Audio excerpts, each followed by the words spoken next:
الله يا سومة الله، والله عقيد. العقيد ما يترك الحارة، والسومة ما يترك الملاعب. حتى إن لم تكن موجود، روحك موجودة مع المنتخب وتشجع المنتخب. وهذه أخلاقك وأخلاق أبناء المناطق الشرقية وأبناء سوريا عموما. هذا هو السوري الأصيل، هذا هو السوري اللي يحب بلده، هذا هو السوري اللي ينتمي للوطن. هذه هي الأخلاق، هذا هو العقيد، هذا هو السومة.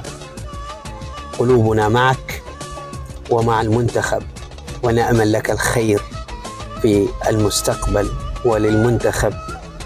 وحياكم الله وبياكم.